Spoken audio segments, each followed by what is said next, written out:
The wine glass shattered first. Not from anyone dropping it, no. It slipped from my mother's perfectly manicured fingers the exact moment my father's voice cut through the dining room like a blade through silk. "You're the biggest disgrace in this house." 50 faces turned toward me. 50 pairs of eyes, glittering with champagne and curiosity, locked onto the failure standing at the head of the table. My gift, a framed piece of music I'd spent weeks composing, hung limp in my hands like a dying flower. The chandeliers overhead seemed too bright suddenly. Too sharp. Every detail burned itself into my memory. Clarissa's wine-stained smirk, Mom's theatrical gasp, Dad's red face twisted with rage he'd been storing up for years. I'd shown up tonight thinking maybe, just maybe, this birthday would be different. That after all these years of silence and distance, my father might see the olive branch I was extending.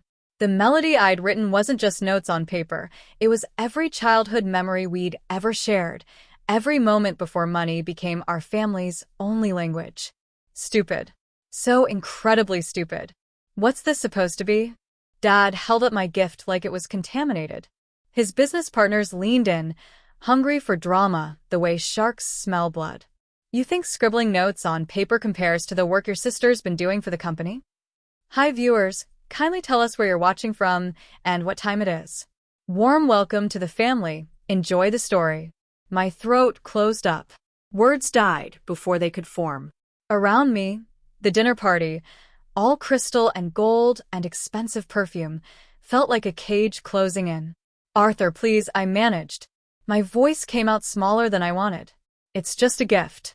Something personal." Personal. He slammed his palm on the mahogany table. Silverware jumped. So did half the guests.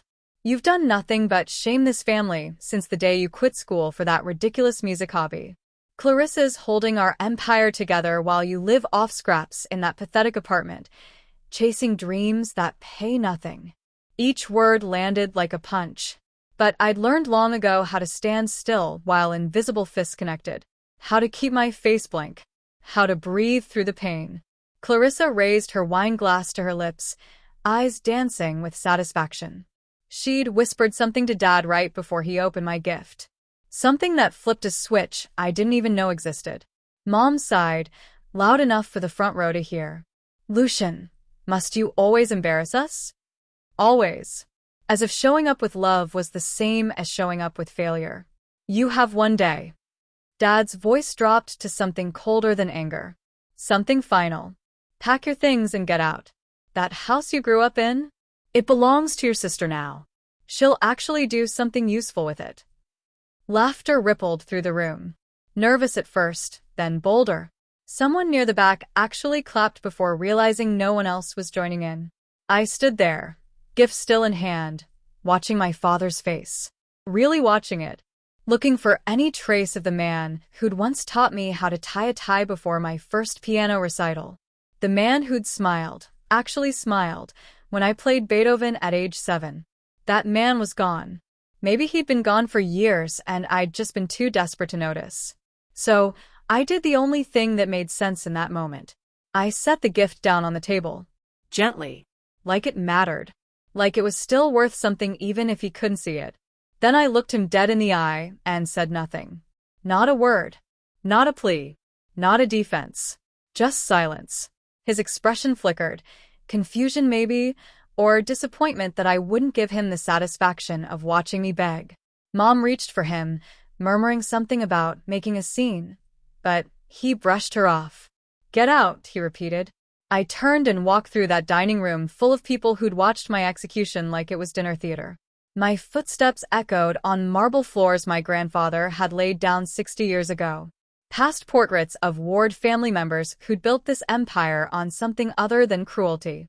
The front door closed behind me with a soft click. Outside, the night air hit my lungs like cold water. I stood on the porch where I'd played as a kid, where Grandma used to sit with me and talk about music while everyone else discussed stock prices. My hands were shaking. Not from fear. From something else. Something that felt like the last thread of hope finally snapping clean. They wanted me gone? Fine. But they'd forgotten something crucial. I'd learned from the best teacher in our family, and it wasn't them. Grandma always said, "The quietest people hear the loudest secrets." And I'd been very, very quiet for a very long time. Would you stay silent if your family betrayed you like this, or would you fight back immediately? Drop your answer below. I wasn't always the family disappointment. There was a time, God, it feels like a different lifetime, when Dad actually looked at me with something other than disgust. When Mom's hugs felt real instead of performative. When Clarissa and I were just kids fighting over the remote control instead of enemies divided by our inheritance. That time ended the day Grandma Evelyn got sick. She was the glue holding our fractured family together, the only person who saw us as people instead of profit margins. While Dad built his real estate empire and Mom climbed social ladders, Grandma sat with me in the music room of the old house, teaching me that some things mattered more than money. "Listen, Lucian," she'd say, her wrinkled hands guiding mine across piano keys. "Music tells the truth when people can't. Remember that." I was 12 when she gave me the Steinway Baby Grand. Not just any piano, a customized piece she'd commissioned from a master craftsman in Germany. Dad called it excessive. Clarissa rolled her eyes and went back to her business magazines. But Grandma winked at me like we shared a secret the rest of them would never understand. We did share a secret, actually. Several. She told me once, late at night when everyone else was asleep, that she'd hidden things in that piano. Important things. For safekeeping, she said. From people who value the wrong things. I didn't understand then. I was just a kid who wanted to play Chopin and make his grandmother smile. But I remembered. The first time Dad called my music a hobby for the hopeless. I was 17. I just won a regional composition competition, and instead of congratulating me, he handed me applications to business schools. "Real schools," he said. "For real careers." Mom nodded along like a bobblehead. Clarissa smirked from the doorway. Already Dad's perfect protege at 19. Grandma was the only one who came to my award ceremony. She sat in the front row, crying happy tears while I accepted my trophy. Afterward, she took me for ice cream and said something I'd never forget. "Your father builds empires on sand, sweetheart. You're building yours on something that lasts. Don't ever let them convince you otherwise." 6 months later, she had her first stroke. The family descended on her like vultures on fresh roadkill. Suddenly, everyone cared about her well-being, or more specifically, her will. Dad started taking her to attorney meetings she never mentioned before. Clarissa volunteered to help organize her paperwork. Mom posted heartfelt Facebook updates about cherishing our matriarch, while hiring home nurses to keep us kids away from her. I visited when I could, sneaking in during their business trips and charity galas. Grandma's mind was slipping, but her eyes still recognized me. She'd grab my hand with surprising strength and whisper, "Don't let them take it, Lucian. Don't let them steal what matters." I promised her I wouldn't. I had no idea what she meant. She died 3 weeks after my 20th birthday. The funeral was a production, hundreds of people, catered food, a program printed on expensive cardstock. Dad gave a speech about her legacy of family values. I nearly left. The will reading happened 2 days later. I wasn't invited. Dad called me that evening, voice dripping with false sympathy. "Your grandmother left everything to the family business, son. She wanted to ensure the Ward legacy continued. You understand." I didn't understand. Grandma hated the family business. But what could I do? I was 20, broke and grieving. So I stayed quiet, went to college, tried to ignore the sick feeling that something was deeply wrong. That was 8 years ago.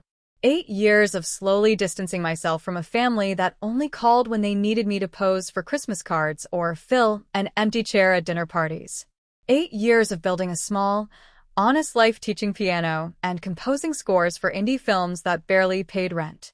8 years of being called a disappointment so many times I almost started believing it. Until tonight. Standing on that porch, my father's words still ringing in my ears, something clicked into place. A puzzle piece I'd been ignoring for nearly a decade.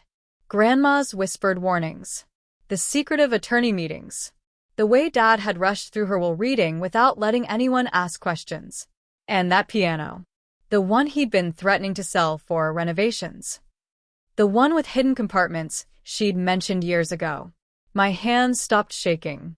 I walked to my car, started the engine, and drove away from that mansion full of people who'd just watched my public execution. But I didn't go home. I went back.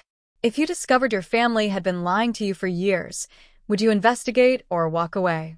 Comment below. Midnight had a way of making the Ward mansion look different. The grand facade that impressed businessmen and politicians in daylight became something else in darkness, a monument to everything hollow. Every window was black now, the party guests long gone, my family asleep in their expensive beds after a successful night of humiliating their son. I sat in my car across the street, engine off, watching. The security code hadn't changed. Dad was too arrogant to think I'd ever come back, too confident in his power to imagine I might have my own plans. The keypad beeped softly as I punched in the numbers, and the side door clicked open. Inside, the house smelled like wine and leftover catering. Someone had cleaned up most of the party mess, but champagne stains still marked the marble entryway. My framed music composition sat in the trash can by the door, glass cracked, frame bent. I left it there. It didn't matter anymore. My childhood bedroom was on the 3rd floor, tucked away in the east wing where Dad could forget I existed. I climbed the stairs in darkness, each step creaking with memories. The wallpaper hadn't changed, same expensive floral pattern Mom had chosen when I was 10. Same photographs lining the hallway. Clarissa's graduation, Dad's business awards, Mom's charity galas. Not a single picture of me after age 16. The door to my room was unlocked. Why wouldn't it be? I had 24 hours to collect my things, and they trusted I'd be too broken to do anything except obey. They didn't know me at all. The Steinway sat exactly where it always had, positioned by the window overlooking the garden Grandma used to tend before arthritis stole her mobility. Moonlight caught the polished wood, making it glow like something sacred. I ran my fingers across the keys without pressing down. Silent notes. Silent goodbye. Or maybe not goodbye. Grandma's voice echoed in my memory. I hid important things in there, sweetheart. For safekeeping. From people who value the wrong things. My heart hammered as I knelt beside the piano. The hidden compartment wasn't obvious. You had to know where to look. Grandma had shown me once, years ago, making me promise not to tell Dad or Clarissa. This is between us, she'd said. I felt along the soundboard's edge, finding the nearly invisible seam. Press the small release mechanism, she described. Something clicked. A panel slid open, revealing a space about the size of a shoebox. My hands trembled as I reached inside. Envelopes. At least a dozen, sealed with wax stamps bearing Grandma's initials. A small velvet pouch that clinked softly, jewelry maybe. And underneath everything, a leather folder embossed with gold lettering. I pulled out the folder first, opened it. The words Last Will and Testament stared back at me. My breath caught. This wasn't the will Dad had read at the attorney's office. That one had been typed, printed on the law firm's letterhead, very official and very convenient for my father. This one was different. Older paper.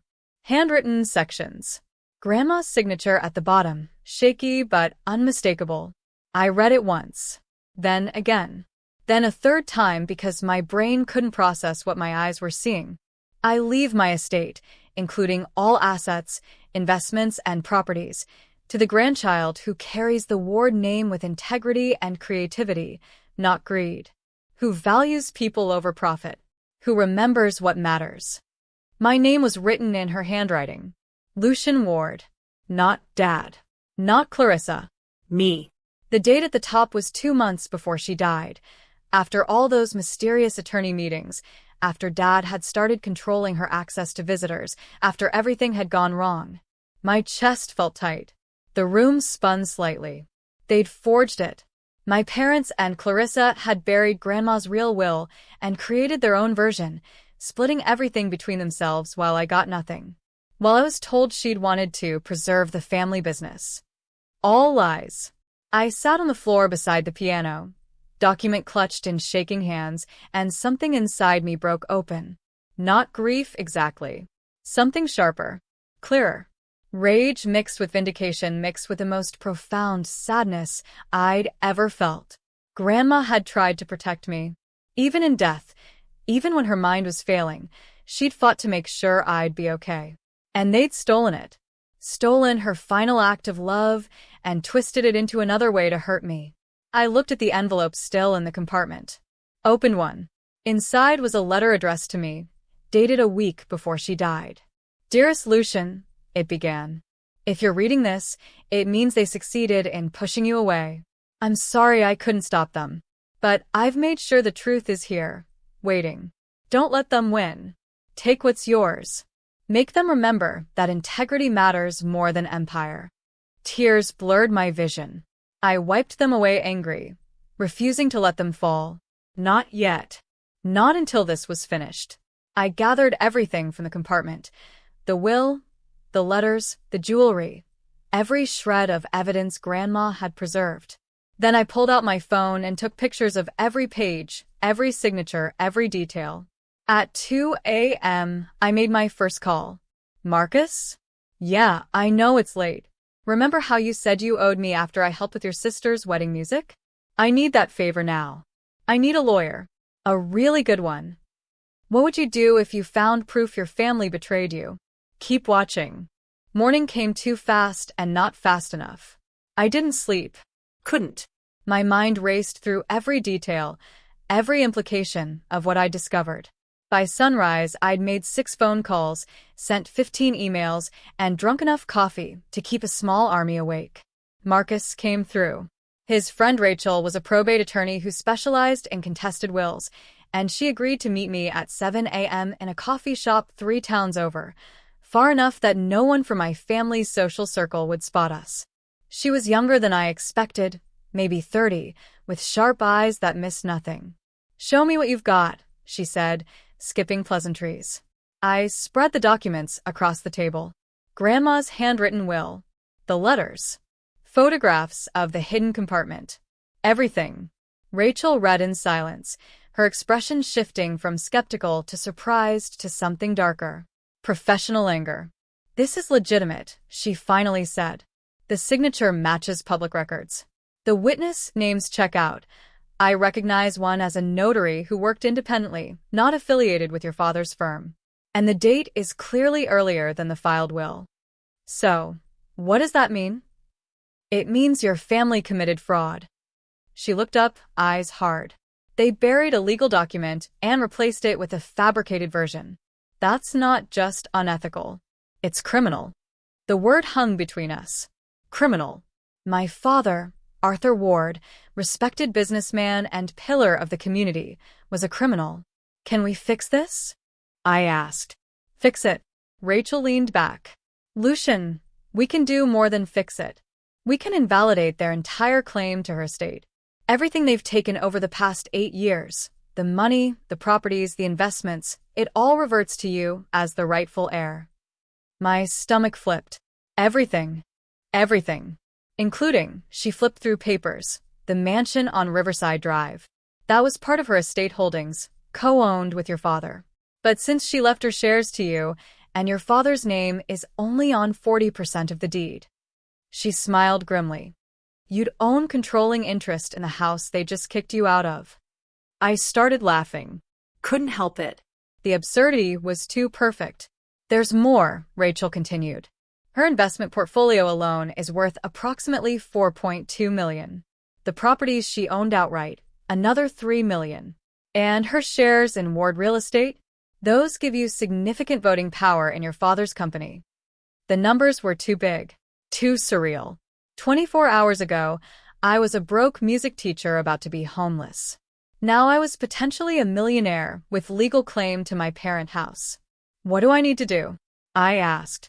First, we file the original will with probate court. That starts the legal process. Second, we notify all parties, your father, sister, their attorneys. Third, we prepare for them to fight back hard. How hard? Rachel's expression said everything. They'll claim forgery. They'll say your grandmother was mentally unfit when she wrote this. They'll drag you through every kind of legal mud they can find. Your family has money and connections. This won't be easy. I thought about Dad's face last night, twisted with contempt. Clarissa's smirk. Mom's theatrical sighs. 8 years of being called a disappointment, a disgrace, a waste of the ward name. I don't care how hard they fight, I said quietly. This is what Grandma wanted. And I'm done being silent. Rachel nodded slowly. Then let's burn their empire down. We spent the next 3 hours building the case. She pulled property records, investment documents, everything we'd need to prove my claim. I signed forms until my hand cramped. By noon, we were ready. One more thing, Rachel said as we wrapped up. How do you want to handle the publicity? Once we file, this becomes public record. People will talk. I remembered the neighborhood Facebook group Mom used for her charity posts. The community page where she bragged about the Ward family's generosity and success. Where she posted pictures from last night's party with captions like, "Family is everything." I want everyone to know, I said. Let them talk. That evening, I went live on the community page. Not with anger or accusations. Just facts. I sat in my small apartment, Grandma's letters arranged on the table in front of me, and read her final words aloud. Her real will. Her hopes for me. Her disappointment in what her son had become. My grandmother, Evelyn Ward, left me these letters before she died, I said to the camera. She wanted me to know that integrity matters more than money. That creativity isn't shameful. That being different from your family doesn't make you a disgrace. My voice cracked slightly. I didn't try to hide it. She also left me her estate. Her real will, not the fake one my father filed, named me as her heir. Because she believed in me when no one else did. I held up the document, showing her signature to hundreds of viewers. Tomorrow, I'm filing this with probate court. The truth is coming out. And I'm not staying silent anymore. The live video ended. Within minutes, comments flooded in. Shares multiplied. By midnight, it had been viewed over 2,000 times. My phone started ringing at 1 a.m. Dad's name flashed on the screen. I let it ring, then ring again. And again. Finally, I answered. Lucian, what the hell did you just do? His voice was raw panic mixed with rage. Just following Grandma's instructions, I said calmly. You remember her, right? The woman you isolated and manipulated before she died. Silence. Then, that will is fake. You forged it. We'll prove it. Try, I said. My attorneys already confirmed its authenticity. But you knew that, didn't you? Because you knew about this will 8 years ago. You just thought I'd never find it. More silence. The piano, he finally whispered. You took the goddamn piano. I took what was mine. I corrected. What Grandma left me. The rest, well, we'll let the courts decide. You ungrateful little. I hung up. Outside my apartment window, the city lights glittered like stars that had fallen to earth. Somewhere across town, my family was panicking, making calls, plotting their defense. Let them plot. For the first time in 8 years, I felt like I could breathe. Would you expose your family's lies publicly or handle it privately? Drop your answer below. The court summons arrived on a Wednesday. Dad's attorney tried to block our filing, claiming procedural errors and demanding investigations. Rachel shut him down in 48 hours with a paper trail so airtight it could have survived underwater. Grandma's notary testified the signature was genuine. The witness, an old friend of hers who'd quietly disappeared after her death, came forward with detailed accounts of the day she'd signed her real will. Your family threatened me, Mrs. Chen said during her deposition. Told me if I mentioned that document to anyone, they'd ruin my husband's construction business. So I stayed quiet. But I kept copies. Just in case. Just in case turned into ammunition. The judge reviewed everything in chambers. 3 hours later, his clerk called Rachel with 2 words. It's valid. Just like that, Evelyn Ward's real will was recognized. Everything my family had claimed for 8 years suddenly belonged to someone else. Me. The news spread through town like wildfire through dry brush. By Friday, Business partners were calling Dad's office, asking uncomfortable questions. Charity organizations Mom supported were suddenly reviewing their donor relationships. 3 different news outlets requested interviews. I declined them all. I didn't need to say anything else. The truth was loud enough on its own. Saturday morning, I drove to the family mansion for the first time since I'd snuck in to retrieve Grandma's documents. This time I had legal right to be there. This time, I had a court officer with me holding an official eviction notice. 30 days to vacate. The gate was closed when we arrived, but the security code still worked. We drove up the long circular driveway, and I felt nothing. No nostalgia. No regret. Just a strange, hollow relief. Dad opened the door before we could knock.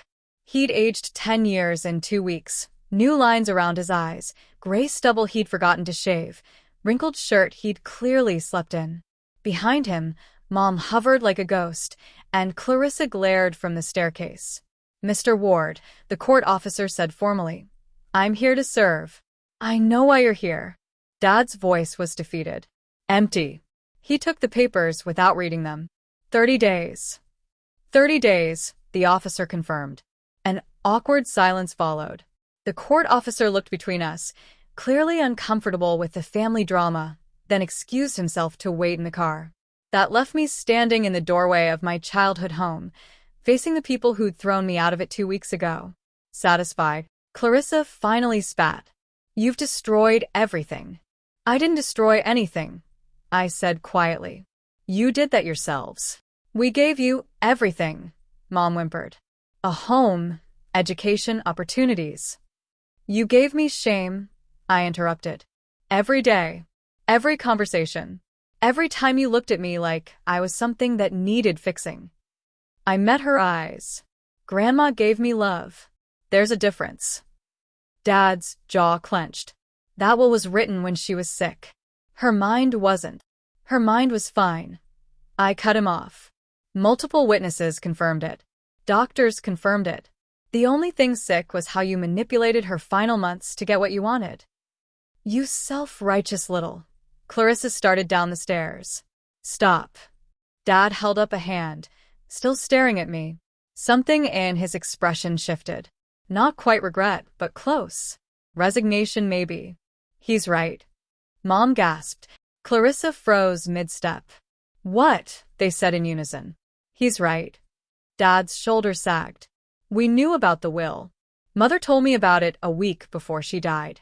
Said she'd changed everything, left it all to Lucian because he was the only one who," his voice cracked, "the only one who loved her for her, not her money." The confession hung in the air like smoke.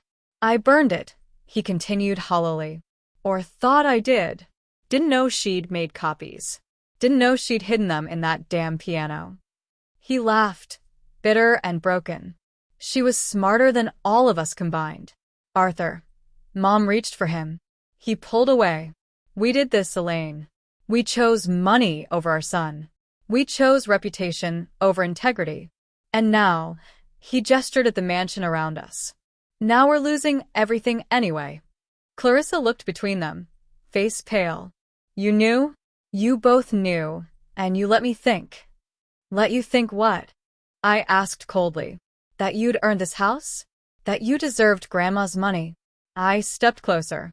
"You smirked when Dad called me a disgrace. You laughed when he kicked me out. You've spent 8 years treating me like garbage, and now you're upset because there are consequences?" She had no answer. I looked around the foyer one last time. The chandelier Grandma picked out. The marble floors she'd had installed. The family portraits she'd commissioned before greed poisoned everything. "You have 30 days, I repeated. "After that, this house is mine. Do with it what you want until then." I turned to leave. "Lucian," Dad called out. I paused but didn't turn around. "What happens after 30 days?" I glanced back over my shoulder. "I don't know yet. Maybe I'll sell it. Maybe I'll turn it into something Grandma would have actually been proud of. Or maybe," I met his eyes one last time, "maybe I'll just let it stand empty as a reminder of what happens when you choose wrong."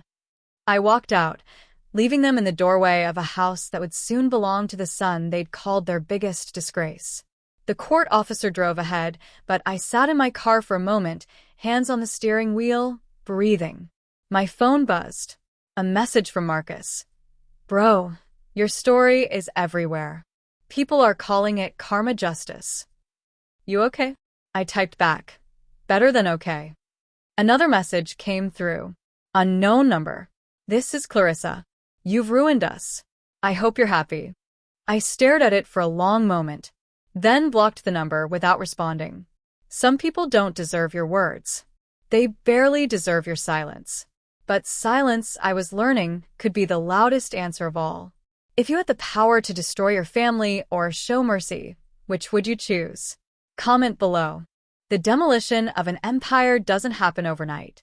It happens in whispers at country clubs, in withdrawn handshakes at business meetings, in phone calls that suddenly go unreturned. I watched it unfold from a distance, like studying a slow-motion car crash you knew was coming but couldn't prevent. Not that I wanted to prevent it. Some crashes are necessary. Some buildings need to fall before anything real can be built in their place. The community live stream I'd posted kept circulating. People shared it with comments like, "This is what real integrity looks like," and "The Ward family finally exposed." Mom's charity friends started distancing themselves.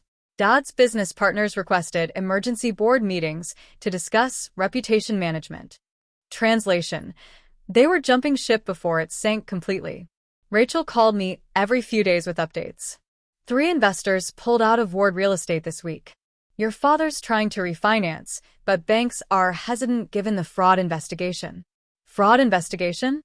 Oh, didn't I mention? Her voice carried grim satisfaction. The probate judge referred the forged will to the district attorney. They're looking into whether criminal charges should be filed. My father might go to jail. The thought should have felt like victory. Instead, it just felt heavy. What about Clarissa? I asked. She filed for bankruptcy last Tuesday. Apparently, she'd been living beyond her means for years, counting on your grandmother's money to cover debts. Without it, Rachel paused. Let's just say credit card companies are not forgiving. I hung up and stared at my apartment ceiling. This small, modest space that Dad had called pathetic now felt like the only honest place in my life. No marble floors or crystal chandeliers. Just me, my restored piano, and the quiet hum of a city that didn't care about family legacies. 2 weeks after the court order, I drove past the mansion. A for sale sign stood in the front yard. They weren't even waiting out the 30 days. They were cutting losses and running. Part of me wanted to feel triumphant. The bigger part just felt tired. That night, I opened my laptop and started composing. Not for money or recognition. Just for me. The melody came slowly at first, haunting, melancholy notes that captured everything I couldn't say out loud. Grief mixed with relief. Anger wrapped in acceptance. The sound of a family breaking and one person finally breaking free. I called it the Disgrace. Recording it felt like exorcism. Every note purged another memory. Every chord progression released another year of shame I'd carried. By dawn, I had a full composition, raw, honest, and completely mine. On impulse, I uploaded it to SoundCloud with a simple description. For everyone who's ever been called a disappointment by people who forgot how to love. Then I went to bed. When I woke up 8 hours later, the track had 50,000 plays. My phone was exploding with notifications. Messages from strangers. This made me cry. I needed to hear this today. Your music saved me. A production company in Nashville wanted to discuss distribution rights. An independent film director asked to use it in her movie. 3 different music blogs featured it with headlines like, "Unknown Composer's Viral Track Captures Heartbreak Perfectly." I sat on my bed, scrolling through comments from people I'd never meet, and realized something profound. They tried to silence me by calling me a disgrace. Instead, they'd given me the most powerful story I could ever tell. Marcus texted, "Dude, you're trending on Twitter. Hashtag the disgrace is everywhere." I checked. He wasn't exaggerating. Thousands of people were sharing the song, tagging it with their own stories of family rejection and survival. It had become an anthem for everyone who'd ever been told they weren't enough. My music, the thing Dad said would never amount to anything, was reaching more people than his real estate empire ever would. Another notification popped up. An email from Mom. Subject line: "Please read this." I hesitated, finger hovering over the delete button. Then, against my better judgment, I opened it. "Lucian, I know you hate us. I know we don't deserve your forgiveness. But please understand, we never meant to hurt you this badly. Your father and I, we just wanted what was best for the family. We got lost somewhere. We forgot what mattered. I'm so sorry. I'm so sorry. Can we talk? Please." 300 words of apologies and excuses. 300 words trying to explain away 8 years of cruelty. I read it twice, then close the laptop without responding. Some apologies come too late. Some bridges burn too completely to rebuild. My phone rang. Unknown number. I almost didn't answer. "Hello, Mr. Ward? This is Detective Chun from the District Attorney's Office. We're moving forward with fraud charges against Arthur and Elaine Ward. We'll need your testimony." My father was going to trial. The empire wasn't just cracking anymore. It was crumbling into dust. And I was the one holding the match that lit the fire. Have you ever had to choose between family loyalty and doing what's right? Share your story below. The courthouse smelled like old wood and broken promises.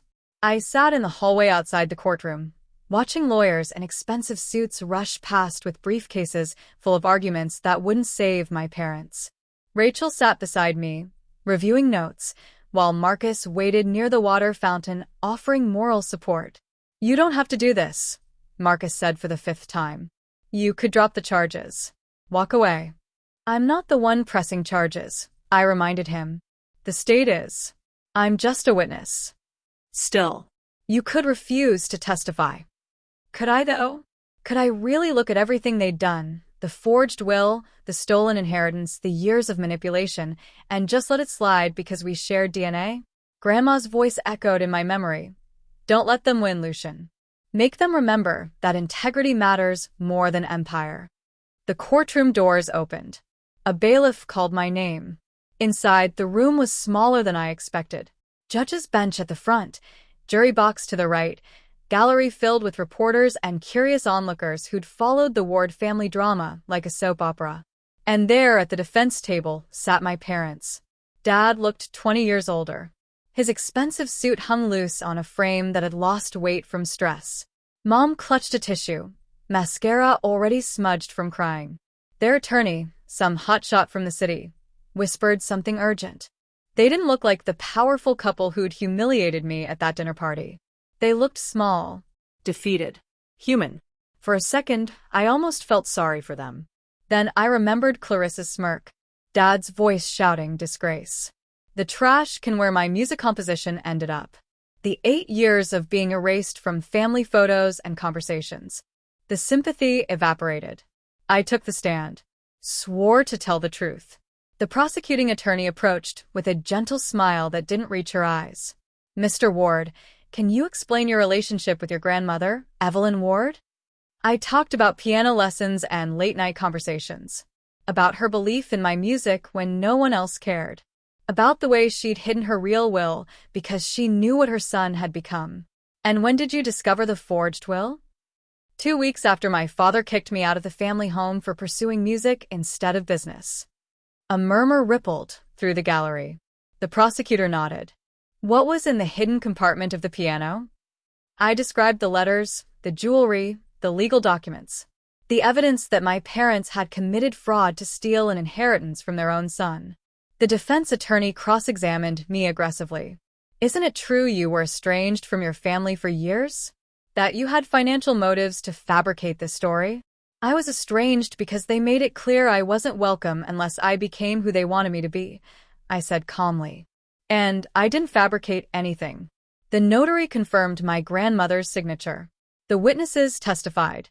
The handwriting analysis proved authenticity. "But you benefited enormously from this supposed discovery, didn't you? Millions of dollars in inheritance." "I benefited from my grandmother's love," I corrected. "The money was never the point. Then why pursue legal action?" Why destroy your family's reputation if money wasn't the point? I looked directly at my father. He stared back, eyes red-rimmed and hollow. Because truth matters, I said quietly. Because integrity matters. Because my grandmother deserved to have her final wishes honored, not buried by people who cared more about wealth than her memory. The defense attorney had no response to that. The trial lasted 3 days. Witnesses testified. Evidence was presented. Lawyers argued. And through it all, I sat in that gallery watching my parents' empire collapse in real time. The jury deliberated for 6 hours. When they returned, the verdict was unanimous. Guilty on 2 counts of fraud. Guilty on forgery. Guilty on conspiracy to commit estate theft. My mother sobbed. My father sat motionless, staring at nothing. The judge scheduled sentencing for 2 weeks later, but noted that given their age and lack of prior criminal history, jail time would likely be minimal. Probably probation, fines, community service. But the damage was done. The ward name, once synonymous with success and prestige, was now associated with greed and betrayal. Outside the courthouse, reporters swarmed. I pushed through without comment, Rachel running interference. Marcus drove me home in silence. What was there to say? I'd won. My family had lost. Justice had been served. So, why did it feel so empty? That night, I sat at my piano and played Grandma's favorite song. A simple melody she used to hum while gardening. Halfway through, I started crying, not from sadness exactly, but from the sheer weight of everything that had happened. I destroyed my family to honor my grandmother's memory. Was that justice? Or just revenge dressed in legal clothing? My phone buzzed. Another email from Mom. This time, the subject line was just one word. Please. I deleted it without opening. Some bridges stay burned. Some families don't deserve second chances. But late that night, alone in my apartment with just the piano and my thoughts, I wondered if winning had cost me more than losing ever could. When justice requires destroying the people who raised you, is it still justice? Comment your thoughts below. 30 days exactly after the verdict, I received the keys to the mansion. The real estate agent met me at the gate with paperwork and a sympathetic smile. Your parents cleared out last week, she said. Left it clean. No damage. I walked through rooms that once held my entire childhood. Every space was empty now. No furniture, no photographs, no evidence that the Ward family had ever existed here. Just bare walls and echoes. In the music room, a single envelope sat on the windowsill. My name was written in Dad's handwriting. I almost left it there. Almost walked away without reading whatever excuse or accusation it contained. But something made me pick it up. Maybe curiosity. Maybe the last shred of hope that he'd finally understand.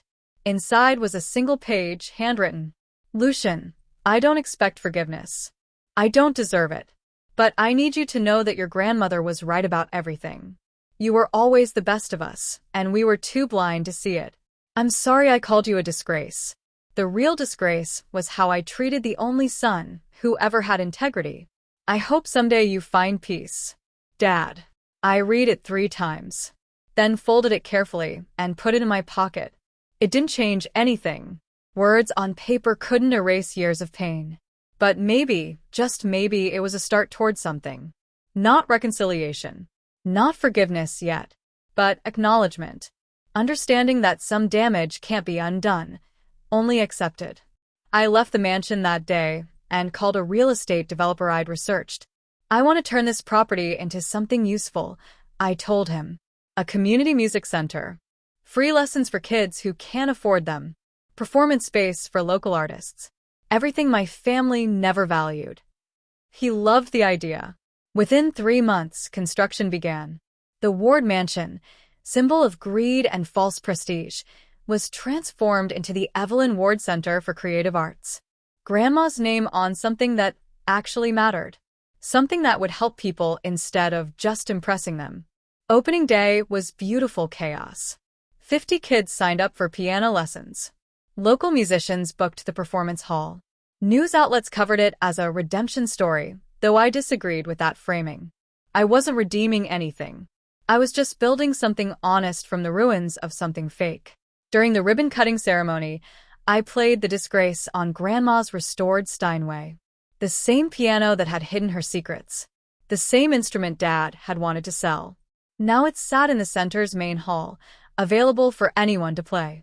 The audience was silent when I finished. Then someone started clapping. Then everyone. Standing ovation from strangers who understood that music could heal what words couldn't. Afterward, a teenage girl approached me shyly. "My parents don't support my music either," she said. "They want me to study medicine. But this," she gestured at the center, "this gives me hope that I can still do what I love." I hugged her and said what Grandma once told me. Music tells the truth when people can't. Never stop playing. That night, I walked through the center after everyone left. Lights off. Just moonlight through windows. In every room, I could feel Grandma's presence. Not haunting, just present. Proud. I kept my promise, I whispered to the empty hall. I didn't let them win. My phone buzzed. An email notification. From Clarissa Ward. I hesitated, then opened it. "Lucian, I saw the news about the center. It's beautiful. I don't expect you to respond. I just wanted you to know that I finally understand why Grandma chose you. You actually cared about people. I only cared about myself. I'm working on changing that. Maybe someday I'll be someone you're not ashamed to call family." See. I stared at the message for a long time. Then, for the first time in months, I hit reply. Change takes time. But time is something we have now. Good luck, Clarissa. Not forgiveness. Not reconciliation. Just a door left slightly open instead of slammed shut. Because maybe healing wasn't about revenge or justice or winning. Maybe it was about choosing, every day, not to become the people who hurt you. Would you leave the door open for family who wronged you, or close it forever? Share below. 6 months after the center opened, The Disgrace hit 1 million streams. A record label in Los Angeles reached out about a full album deal. A documentary filmmaker wanted to tell my story. NPR requested an interview about art as healing from family trauma. I said yes to the album, no to everything else. My story was mine to tell, not material for entertainment. Recording the album took 3 months. I poured everything into it, every memory, every wound, every moment of doubt and triumph. 10 tracks total, each named after a stage of grief. Denial, anger, bargaining, depression, acceptance. The final track was called Evelyn's Song, the melody she used to hum in her garden, fully orchestrated with strings and soft piano. I recorded it in 1 take, crying through the entire performance. My producer said, "That's the one. Don't touch it." The album released on what would have been Grandma's 85th birthday. I dedicated it to everyone who's been called a disgrace by people who forgot how to see them. Reviews called it hauntingly beautiful and a masterclass in vulnerability. But the comments from regular listeners meant more than any critic's praise. This album helped me finally leave my toxic family. I played this for my daughter, who wants to be an artist. Now I understand why I need to support her. Your grandmother would be so proud. That last one broke me. Because she would be. Not because of the success or money or fame. But because I'd stayed true to what mattered. The royalties started coming in. Real money. Life-changing money. More than Dad's real estate deals ever brought him, because it came from something genuine instead of transactions. I could have bought 10 mansions. Instead, I expanded the music center, added scholarships, hired more teachers. Used Grandma's inheritance the way she would have wanted, to build something that helped people, not just impress them. One afternoon, while teaching a piano class at the center, someone knocked on the door. My mother stood in the hallway. She looked different. Older, yes, but also somehow lighter. Less makeup. Simpler clothes. Real tears instead of theatrical ones. "I don't expect you to let me in," she said quickly. "I just wanted to see what you built. It's beautiful, Lucian. Your grandmother, she would have loved this." We stood in awkward silence. Years of pain between us, too heavy to move, but too present to ignore. The center offers family counseling sessions. I finally said, if you ever want to talk, really talk, not just apologize. She nodded, crying quietly. I'd like that. Someday. When you're ready. I'm not ready yet, I admitted. But maybe I will be. Eventually. She smiled through tears. That's more than I deserve. Thank you. She left. I went back to teaching. The teenage girl from opening day was practicing Beethoven in the corner, completely absorbed in the music. That night, I got a message from Marcus. Bro, you're nominated for a Grammy. Best Contemporary Instrumental Album. I laughed. 6 months ago, I was being kicked out of my family home for pursuing music. Now I was nominated for music's highest honor. Karma didn't just speak. It sang. The Grammy ceremony was surreal. Walking the red carpet in a rented tux, surrounded by celebrities and cameras. When they announced my category, I held my breath. And the Grammy goes to The Disgrace by Lucien Ward. The room exploded in applause. I walked to the stage in a daze, accepted the golden gramophone trophy, and looked out at thousands of faces. This is for everyone who's been told they're not enough, I said into the microphone. For everyone who's been called a disappointment or a disgrace. You're not. You're just different. And different is what changes the world. Thank you. Backstage, reporters asked about the family drama. I kept my answers brief. That's private. The music speaks for itself. But later, alone in my hotel room, I called Dad's number. He answered on the first ring. Lucien. I won, I said simply. A Grammy. For the music you called worthless. Silence. Then, I saw. I'm proud of you, son. I should have said that years ago, but I'm saying it now. I'm so proud. His voice cracked on the last word. Thanks, Dad, I whispered. That means more than you know. We didn't talk long. The wounds were still too fresh. But it was something. A beginning instead of an ending. When the people who hurt you finally apologize, do you accept it or protect yourself? Comment below. 2 years after that dinner party, where I was called the biggest disgrace, I sat by the lake where Grandma used to visit every spring. The water was calm. The sunset painted everything gold. My Grammy sat on the table beside me, along with a photo of Grandma in her garden, smiling at something beyond the camera's view. The Evelyn Ward Center had served over 500 students. The Disgrace album had gone platinum. 3 more albums followed, each one exploring different aspects of healing and growth. I'd turned Grandma's inheritance into something that actually mattered, not an empire built on transactions, but a legacy built on transformation.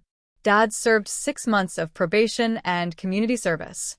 He'd sold what remained of his real estate business and started working with a nonprofit helping formerly incarcerated people find housing. Some kind of penance, maybe. Or maybe genuine change. Time would tell. Mom started therapy. We'd had exactly 4 conversations in 2 years, each one slightly less awkward than the last. Progress measured in millimeters, not miles. But progress nonetheless. Clarissa was working as a teacher now. She'd sent me pictures of her classroom. Music posters on the walls, a donated piano in the corner. Trying to be more like you, her text said. It's hard but worth it. I'd sent back a simple thumbs up. We weren't close. Might never be. But we weren't enemies anymore either. My phone buzzed. A news alert. Arthur Ward Real Estate. Final location closes after fraud scandal. The empire was officially dead. Everything Dad had built, gone. Turned out foundations built on lies collapse eventually, no matter how impressive they look. But something else caught my attention in the article. The final line. Former CEO Arthur Ward declined to comment, but directed reporters to his son Lucien's music center, stating, if you want to see what success actually looks like, go there. I read it twice. Then smiled despite myself. Maybe that was the real victory. Not the Grammy or the money or the mansion turned music center. But my father finally understanding that integrity outlasts empire. That creativity matters more than profit. That being different isn't disgraceful, it's courageous. The sun dipped below the horizon. I pulled out my phone and recorded a voice note to post later. To everyone who's been called a disgrace, you're not. You're just ahead of the people who don't understand you yet. Stay true to what matters. Time and truth will prove you right. And when they finally apologize, you get to decide if you forgive them. Either way, you've already won. Because you stayed yourself when the world wanted you to be someone else. I played Grandma's favorite melody on my phone, letting it drift across the water. Somewhere in that music was everything I'd learned. Some betrayals don't need revenge. Just truth and time. Some families destroy themselves while you watch from a distance you created to survive. And sometimes the greatest justice is simply becoming who you were meant to be, despite everyone who tried to stop you. They called me a disgrace. I called it liberation. And when the story's told, when the dust settles and the truth emerges, only one question matters. Did you stay true to yourself? I did. And that made all the difference. The last light faded. Stars appeared. I packed up my things, took one last look at the lake, and drove home. Not to a mansion filled with hollow victories, but to a modest house filled with honest music.